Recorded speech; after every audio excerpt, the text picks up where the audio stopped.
Hello. Good evening. We can see and hear each other, so I'm Good. assuming this is off to a good start. Yeah. You can hear me okay? Perfect. And me, everything Good. good? Yeah. It's good. And we have like an immediate connection, John, as well. So it's lovely. Some of these have had a weird delay, Oh, and right. then you end up with this bizarre interaction that happens. Yeah. Yeah. I haven't used Zoom since the middle of lockdown, but I got quite good at it for a while, so we'll see.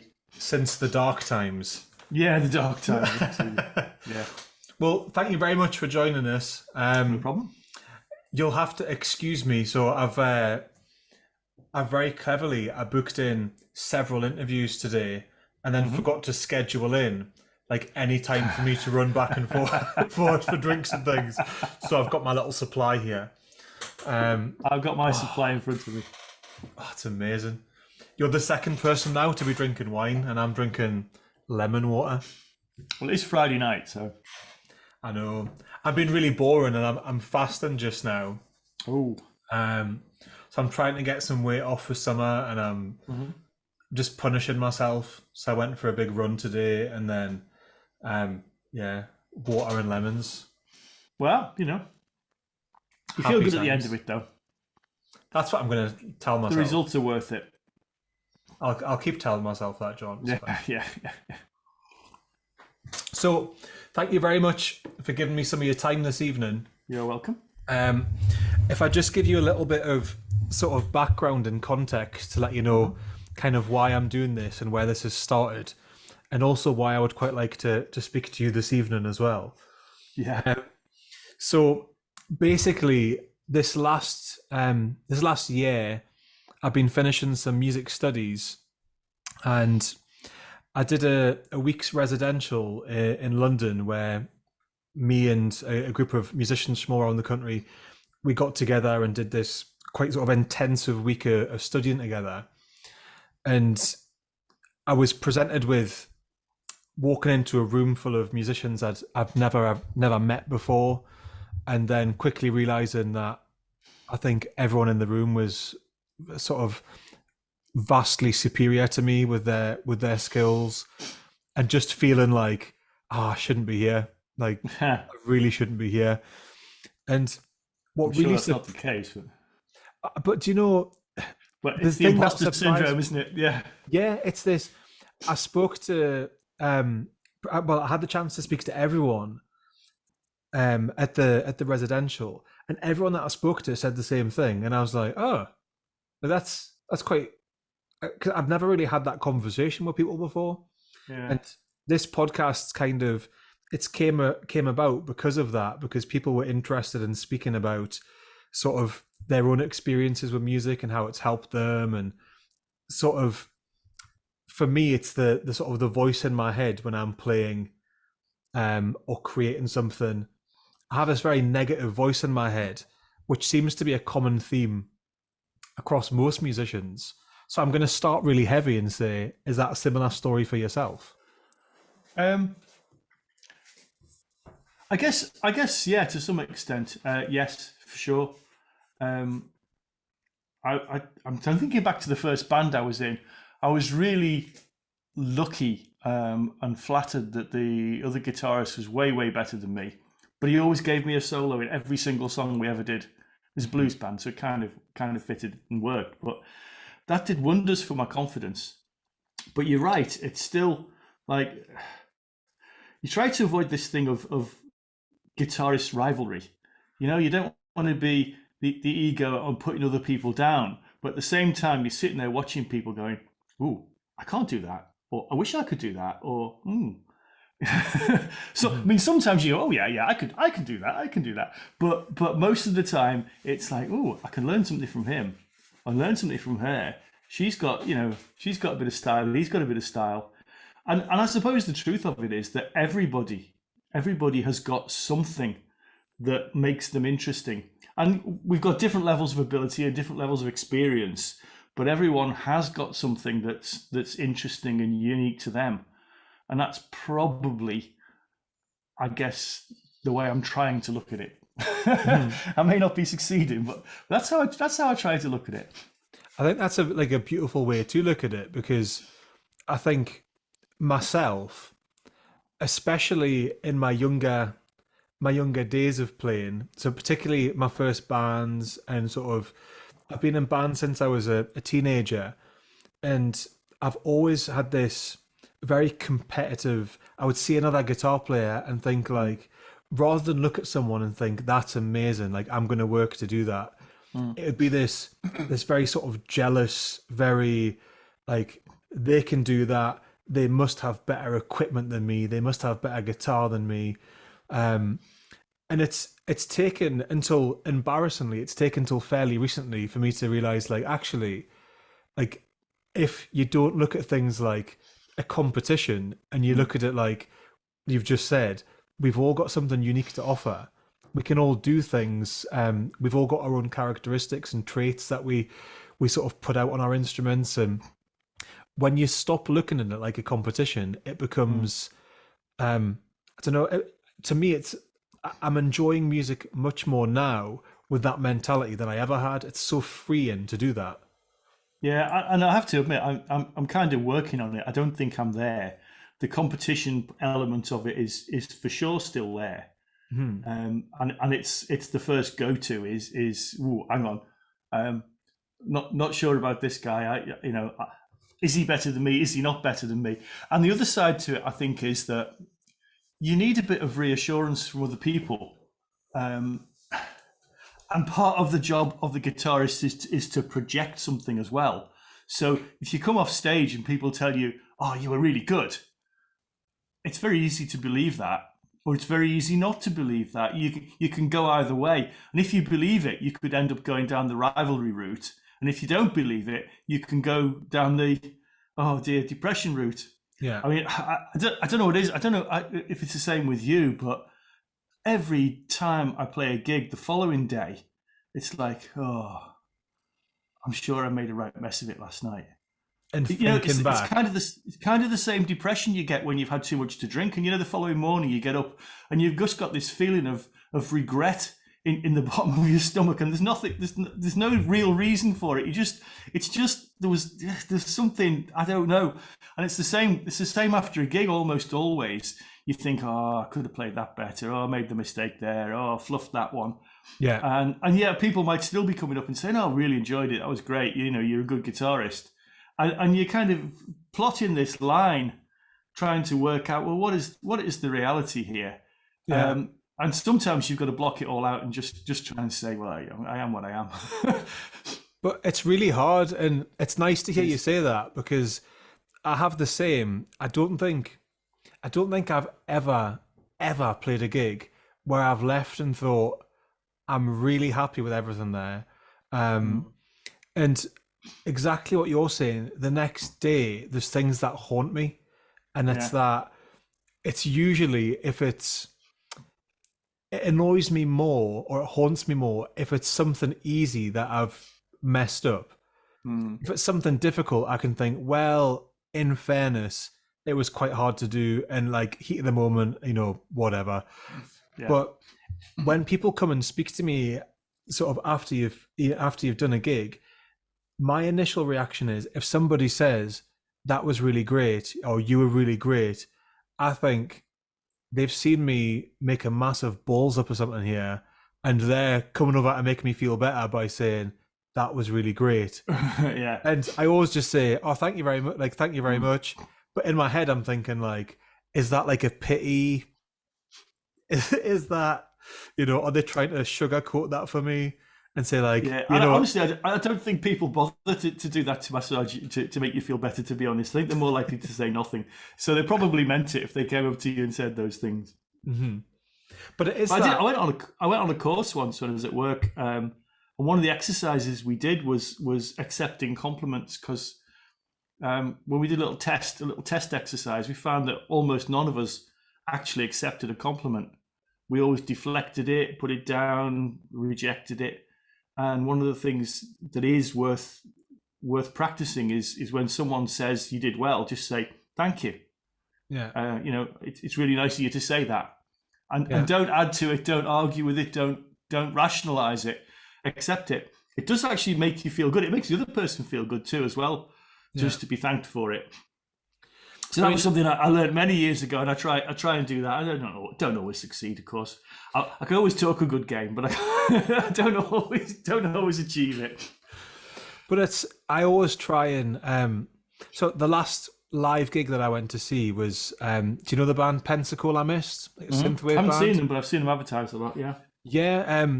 Well, the whole synthwave thing, it was never not something I'm super like passionate about, but I really wanted to go and see them because I heard lots of people saying, how brilliant they were live, and I was blown away with how professional their playing was, but also how much thought they'd put into the actual show.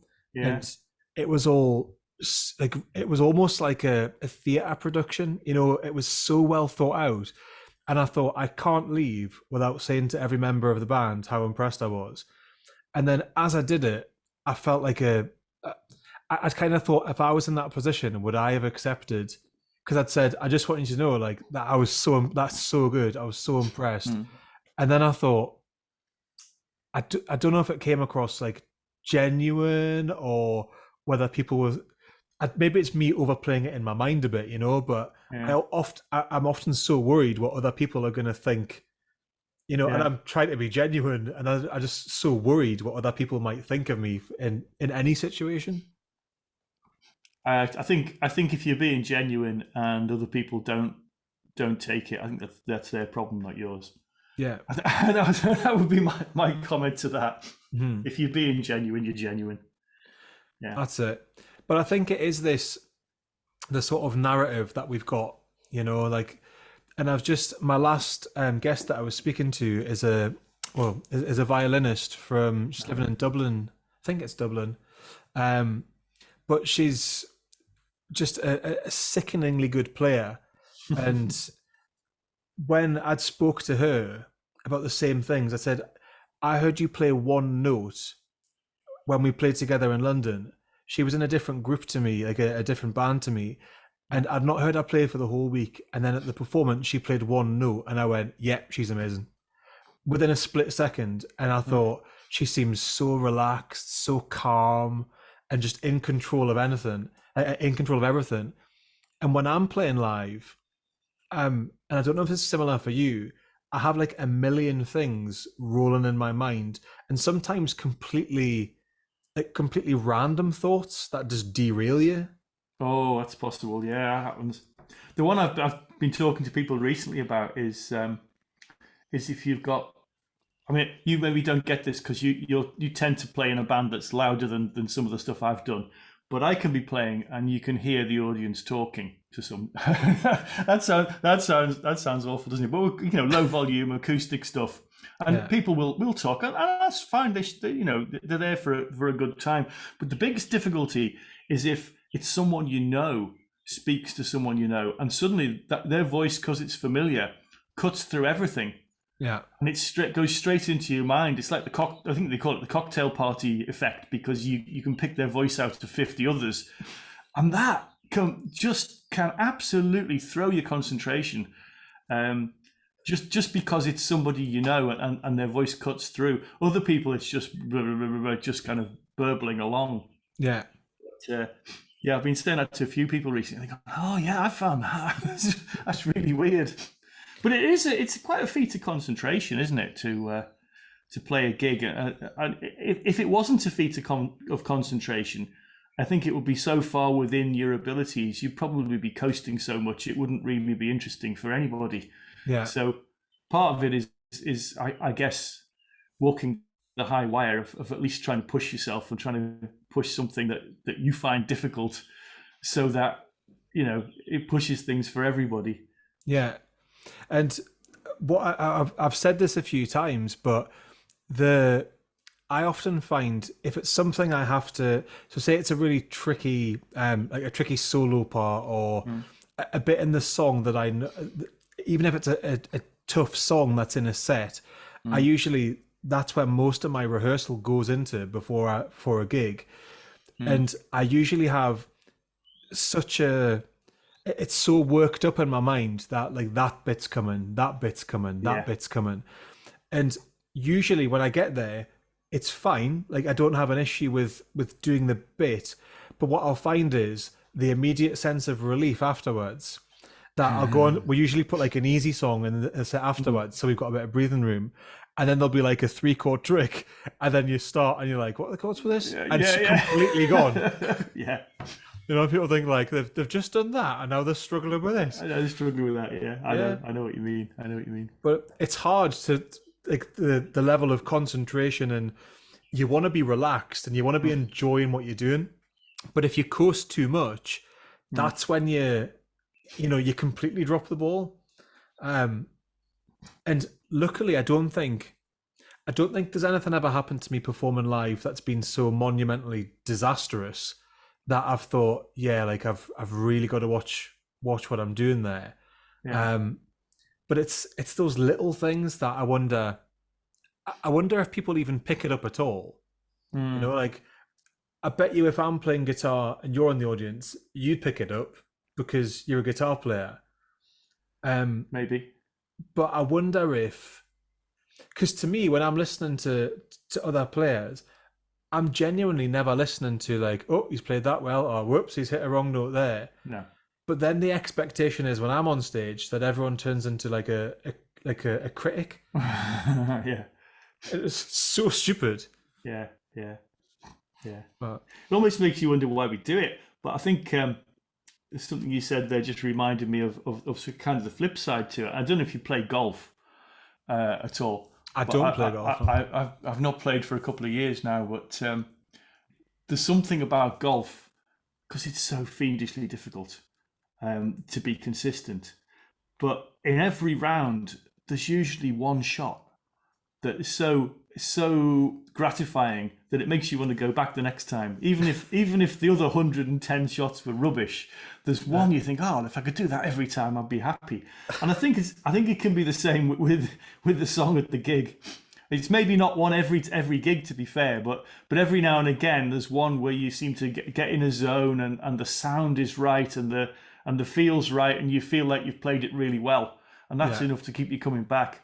I think for me, having the sound right is of the guitar is an astonishingly significant part of actually playing well.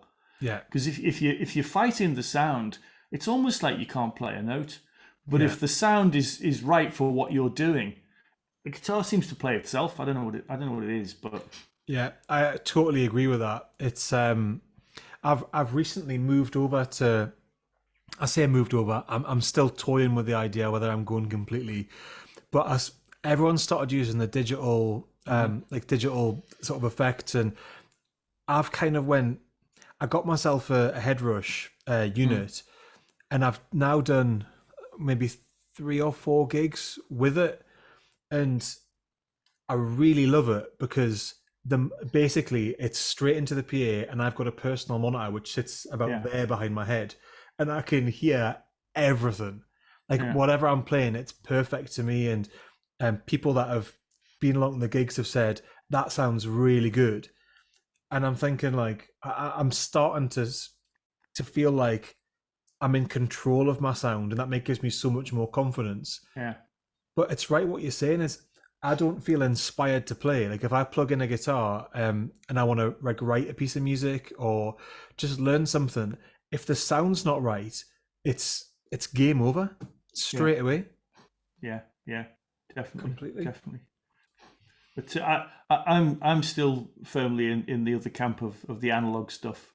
Because my heroes are from the '60s, and they certainly didn't have any of that. Mm-hmm. I quite like making. I build my own effects pedals as well. So. Really? I built a couple. I built a couple from the '60s and a couple from the like '70s, '80s. You can find how to do anything on the internet these days, but even down to etching my own circuit boards and things like that, and drawing them out. That's incredible, man. It's not as difficult as you might think, but it's quite satisfying when it works. So the most complex one I've done is a Univibe. I don't know if you know a Univibe. It's a '60s phase pedal with a flashing light inside it that that controls the sound. It's quite an amazing pedal. But I'm really pleased with that. It's been going for about 10 years now. That one that I built. Nice. So how long have you been I'm going to just be super nerdy, and I don't care if anyone else is interested because I am. Yeah. So how long have you been doing that for with the pedals? Probably since about 2010. I had to go building a fuzz face, which is the simplest pedal going. It's quite difficult to get to sound good. Even the commercial ones didn't sound good. Only apparently the stories are that in the 60s the guitarists used to go in the shop and they'd try 50 out and one would be good and the rest they'd throw away. It's quite difficult to sound good. There's only like half a dozen components in it. I tried that, and then I moved on to the Univibe, and that was probably a 6-month project to research it, find the bits, and build it. And I was really pleased with that. So I built a few others, and they're on my pedal board. I use them when I gig. So that's amazing. And have you got a background in like electronics and circuitry? No. No? No. I'm a chemist by training, so Wow. I'm a scientist, but no electronics, I'm afraid. Well, that's fascinating to me because so I went down a wee bit of a rabbit hole with pedals, not building, but I was just I don't know if it's because I'm a really lazy guitarist, but I want the sounds. I'm so clumsy if I'm playing live. I like to have the least amount of things to step on. If I could employ somebody to press the buttons for me when I'm like, I would be so happy to do that. Yeah. And well, Eves, who's the other player in our band, he'll rock up to a gig with like the Starship Enterprise at his feet. Yes. And I've said to him, you can't enjoy playing a gig when you're tap dancing like Michael Flatley across that for the whole gig. And he's like, yeah, like I love. He loves experimenting. Yeah. And he got me into sort of trying a few pedals, and I went down a rabbit hole with it for a while, and I ended up building like setting up my pedal board, and I'm really happy with it. But then, do you know the Klon Centaur? Do you know that pedal? Yeah. So almost built one, but Eves persuaded me not to actually. Did he? Yeah, he said, "Yeah, you'd be bored with it. It doesn't do very much." Well, so like that. Oh, you got one? Yeah. So this isn't an original, by the way. Like, No. just there's no way. No. You'd have invested a lot of money if it was. But I honestly, I got so obsessed with because everyone was talking about these Klon Centaurs, and I was looking online. I think currently they're going for like $6,000 online just now, and I thought, what is it about these pedals? And there was a guy. You probably know the story, but there was a guy in sort of the Far East who'd cloned the board, and he was making identical. From what I can tell from the pictures I've seen to the original to this, they look identical. You'll know better than me, but I've been playing with this, and it cost me like 35 quid or something, so not very much. And I was playing around with it and thought, there's so much hype about this, and actually, like Eve said, I couldn't find a space for it on my board. I was like, well, this pedal does that better, that does that better, and it's just such a maybe it's the myth that kind of surrounds it, and like the I think there was a lot of people using them. It just incidentally, it would cost me more than 35 quid to make one, but I think there was some high end players pushing them into some very high end amps and getting some lovely tones. Yeah. Whether they could have got those lovely tones another way is a different question. But then the myth came around it, and the guy who built the originals, I'm sure you're aware, he kind of he took the circuit board of every one, and he completely glooped it up with black epoxy so that no one could reverse engineer the circuit board without taking the thing completely to bits and ruining it. So it took a while for people to work out what he'd actually done. I don't think there's anything magic about the circuit or anything like that. It's easily copyable, as that guy in China has been able to do. Yeah. And I think that is it the Soul Food pedal is the cheap. Is it Electro Harmonic Soul Food? That's what I've got on my board, and it does it better than that. Yeah, there you go. But yeah, it's a weird thing though, because for the longest time I invested so much of my time and effort into the gear that I had, because I'd always convinced myself that if I had this guitar or I had this amp or I had this pedal, Mm. that would solve a problem. Yeah. And it never does. No. And I mean, are you the same? Like, are you happy with how you sound sort of in the house and live? Are you happy with the sounds that you can create? Are you still searching for? I'm still searching for improvements. Um, and I've been using small valve amps for quite a while, and just hitting the limitations of them, to be honest.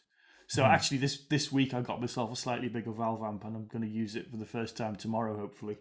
Um, Nice. it's not massive; it's only 30-watt Blackstar, but it's got what I want: a couple of channels and a master volume, and I should be able to drive it with with the minimum of pedals, Yeah. just to get. I'm hoping I'm going to get some nice live sounds. But the opportunity to try things at full volume is fairly rare. So Yeah. it takes a while. But I think the justification for having lots of pedals. There's certainly a justification if you're in a covers band and you're trying to mimic a lot of different people's sounds Mhm. because you're trying to do accurate covers. That's a full justification. Yeah. And there's a justification Can for you having a just pedal. write that down for my wife? Yeah, yeah. And there's a justification if you're looking for your own one unique sound and you think there's a combination of pedals that'll get there. But the middle ground that you've just described and that I've fallen into, we've all fallen into, oh yeah, if I get a couple more pedals, if I get that delay and this phase thing, I'll be able to do all sorts of things. It doesn't really happen. Yeah. You can get some interesting sounds and you can get some great sounds in your bedroom, and then you take them outside and they don't sound any good anyway. So Yeah. you're much better being able to get a nice decent tone, at That's a it. A live couple of volume. nice, Yeah, nice a couple of tones nice that are tones, usable. and maybe be able to boost one of them so that it cuts through, and then you don't need to do too much after that, in my opinion. That's what Yeah. I'm hoping to achieve anyway. Having said that, I've still got dust and pedals on my board, and I'll use a few of them tomorrow night. Yeah. Where are you playing tomorrow night? The Albion in Spittle. Oh, nice. I shall try and pop along. Hey, that'd be good. Yeah. There's a few people have been saying that they've booked gigs there lately, and I haven't been to the Albion for ages. I haven't been in for yonks. No, I haven't been for a while. I went to see a guy called Johnny Boyle a few weeks back. I don't know if you know Johnny from Newcastle. I don't think so. He's a good musician. I came across him because he runs quite a few open mics down there. But he's a good pro musician. I mean, he's releasing a single in a couple of days, and it's got Marcelo Detroit singing backing vocals with him, and Nice. like a guy at Dire Straits is on it, and two or three other famous people. He's got the contacts. He's toured with a lot of people. Hmm. But he just does a solo thing with an acoustic guitar and a loop pedal, and he's like a bit like a human jukebox these days. And he went down really well in the Albion. They loved him. Oh, nice. But it's my third real gig as Three Doors Down's guitarist tomorrow. So hoping for a nice one. And how's it going with three doors? I know you're only 3 gigs in. Are you settled in? Are you enjoying it now? And I've always enjoyed it. I enjoyed that. I was really flattered they asked me to join when Eddie left, and I'm really enjoying sitting down, learning the set, and put some work in. I'll happily go and rehearse as many times as they want to, and gig as many times as we can. Because I like it. I enjoy playing. I enjoy getting out there and having a go and doing it. So yeah, I wouldn't say I'm settled in yet. I wouldn't say we're settled. Who knows? I'm hoping maybe they that's still the like best. Me. It's a They bit. still like me, but Why I? I'm yeah, saying, I think it's probably best though when you're not completely settled, because it keeps you on your toes learning, and it keeps you on your toes in the gigs and things. I think complacency is always my arch nemesis. As soon as I start relaxing, and with the covers band, with our covers band Hardly Original, where we're starting to get back together. So I took a year out of gigging because I had too much to try and finish my degree and whatever else. And we're getting back together, but we'd said that when we do get back together, we want to scrap pretty much everything that we've done, and can we just start afresh? wow. Because when you just get so so tired of doing the same, or like you end up with a couple of different sets of songs and you just think you get so bored and so complacent. And so we're hoping to scrap at least, we've got an A set and a B set, so we're going to try and scrap our A set, like our introductory set, and completely like do what we enjoyed doing in the first place, which was kind of mashing songs up in our way rather than doing straight covers. So I'm really looking forward to getting back to just playing something again. Yeah. Oh, that'll be interesting. Hope it goes down well. Me too. Yeah. Oh, it's always going to be difficult because you got people who know what you like. They know how good you are at what you already do. So they'll be like, "Oh, I didn't play my favorite tonight," but that's not necessarily what it's about, is it? I know, and it's I think as well, and this is maybe me being really selfish, but I always feel like I need to get something out of a gig, out of a performance. And I don't mean that to sound as selfish as it might come across, but I like to get the gratification of being pleased that I've done something, not just. I hate turning up to a gig. You know, when you could turn up and you could read it off a chord sheet, and you could strum along, and a lot of people might just be quite happy that you're there playing a couple of tunes and strumming a few chords. For me, like that's a job. Like you go and you would do that, and it's I always want it to be. I want to be proud of the thing that I've done, and even if it's.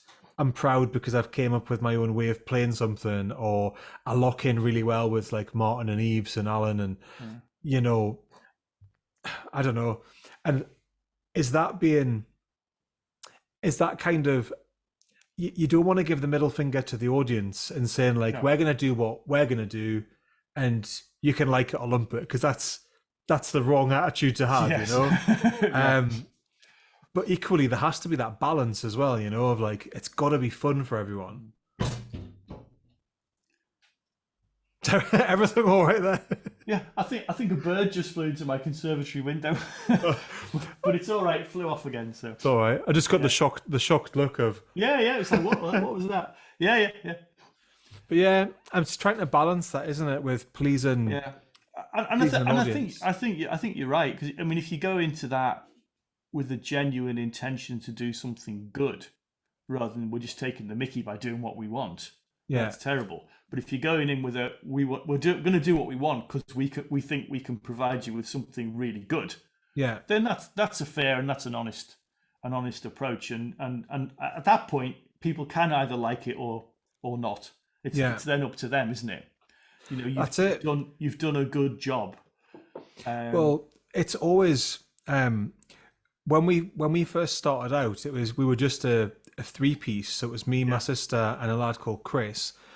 And from the outset, we'd always said we wanted just to do fun songs, but make it really fun for us to play and for people to listen to, and not just do.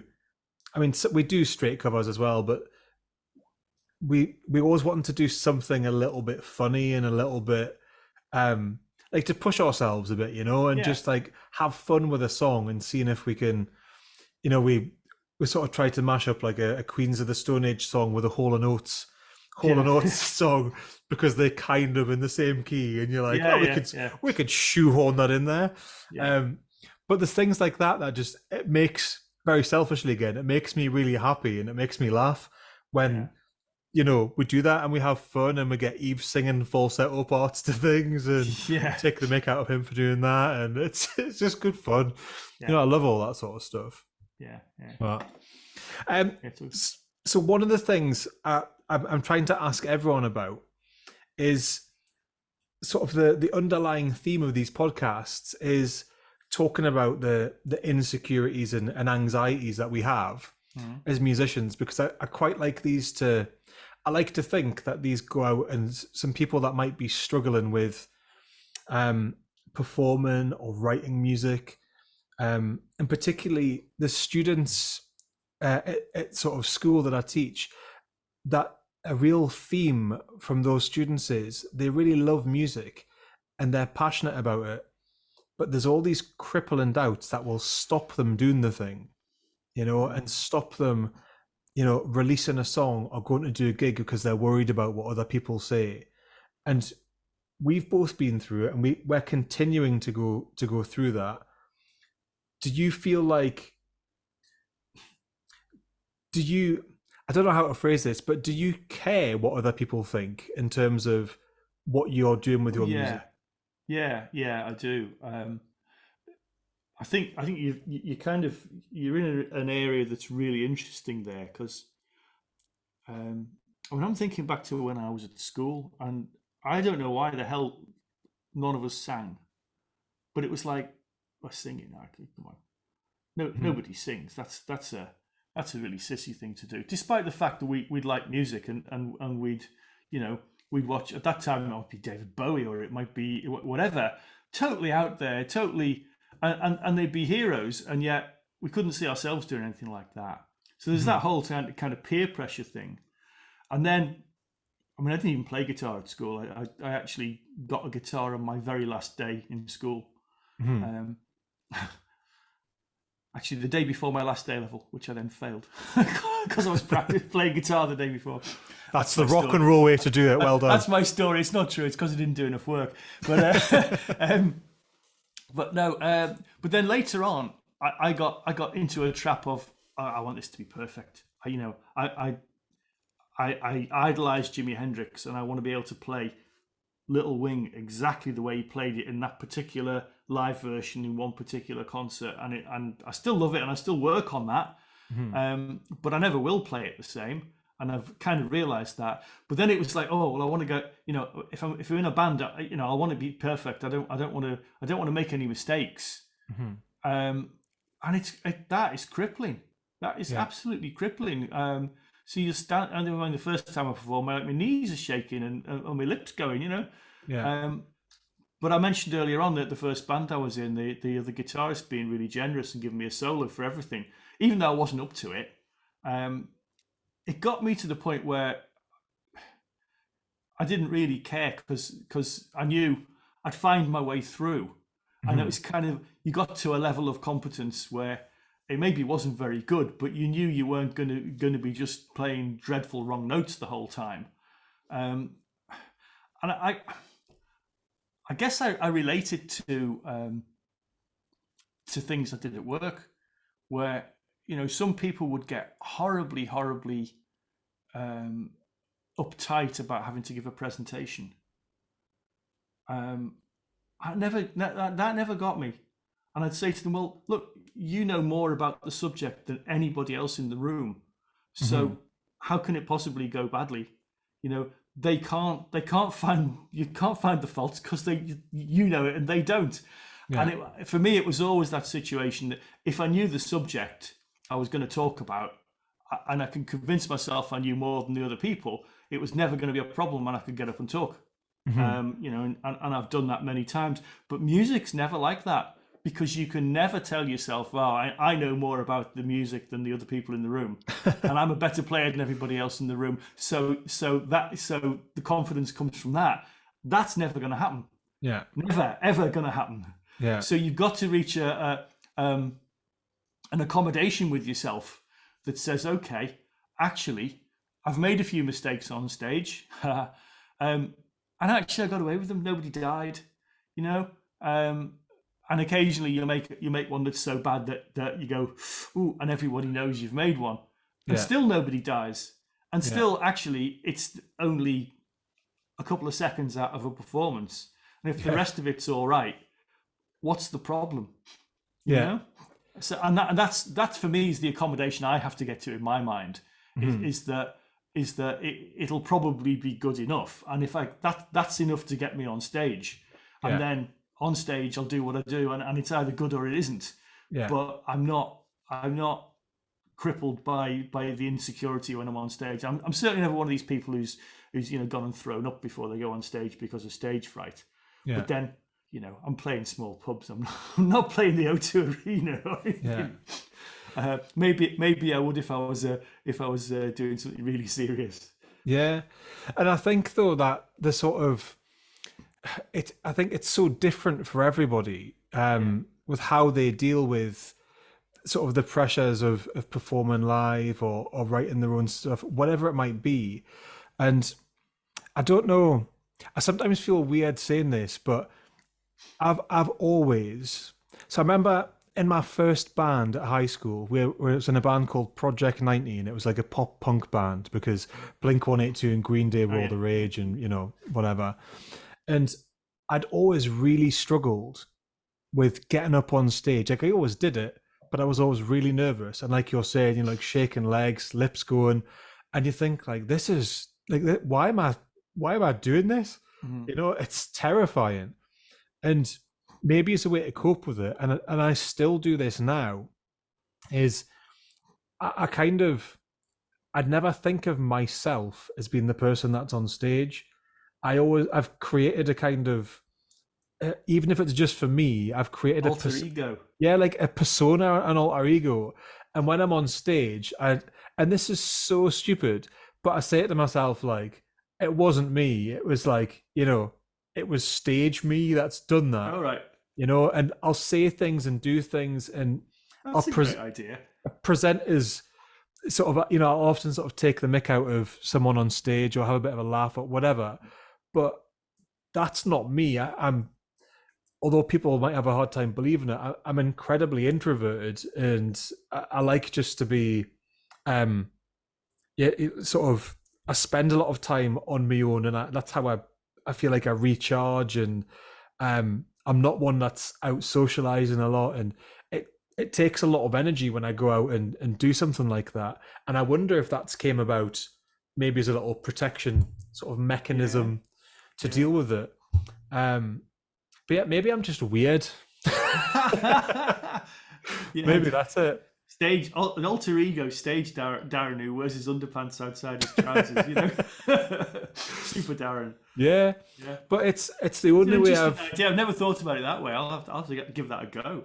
Yeah, but please do, and if it's successful, I'm gonna see if I can patent this, and then Yeah. You have to write an app and sell an app. That's what you need to do. like I will write your stage persona, Yeah. like for a small charge. Yeah. I like it. There's a Absolutely business fantastic. idea there. Yeah, let's do it, man. We could be partners, and then you could build the branded pedals that go Yeah. along with the. Yeah. Brilliant, A man. genuine talent boosting pedal. Yeah. There is that one. I have seen there's the talent booster pedal. Have you seen that? Well, I've heard them all talked about as talent boosters in the past. I haven't actually seen one that was labelled as it. Yeah. Yeah. I think it genuinely does nothing. I think it is Yeah. genuinely just an Of course. LED. Of course. Yeah. That's exactly what it should do. Yeah. Exactly. exactly. Well, John, I'm just conscious of time, and I've taken up a lot of everyone's time this evening, and I think if you're happy, I'm just going to wrap things up. Yeah. Absolutely. But it's been an absolute pleasure. Like I love having these conversations with people. It's been a pleasure and very flattering to be asked to do it. So thanks, Darren. Well, honestly, thank you so much. I really appreciate I appreciate everyone giving me like the time of day to do this, and again, selfishly, that I get a lot out of speaking to like all these amazing musicians, yourself included in that statement. Is I get so much out of. I do feel like I steal bits of people's superpowers when I speak to them, and think like, oh, like you do that, and like that's really interesting. I'll have some of that. So I really appreciate it, man. Thank you so much. Thank you. Great to talk to you. Thank you very much. I'll cut there, but I shall be in touch when I've edited all the audio. It goes up, so the video will go up on my website as an unedited video up to you. Okay. So if you wish, if you don't want, no, it's fine. If I'd known, I'd have combed my hair. That's why I've just shaved all mine. So yeah, the unedited interviews will go up on my website. I'll send you a link to that. That'll probably go up in the next day or so. And then once I've edited the audio, that'll go up onto Spotify, and usually they go out on a Friday at 12 o'clock. So I'll send you all the details. Great. If there's bands that you want to link or projects that you're part of that you'd like to promote, anything at all, pictures that you want me to use for your episode, just fire them across to me and I'll stick it all together and you can check it all before it goes out and be awesome. Yeah, I'm sure it'll be great. Yeah, I'm sure it'll be good. I like that I don't know if I've got confidence. anything to add in the way of pictures or anything, but yeah, no, I'm sure Any it'll be good. any headshots? Yeah, I haven't got any good headshots, I'm afraid. That's fine, I man. prefer pictures of my guitars. Just send me a load and I'll make a nice collage of them for you. Well, John, thank you very much for that. No, thank you. Enjoy the rest of the evening. I really appreciate it. You too. All right, cheers. Thanks, buddy. Bye bye. Bye.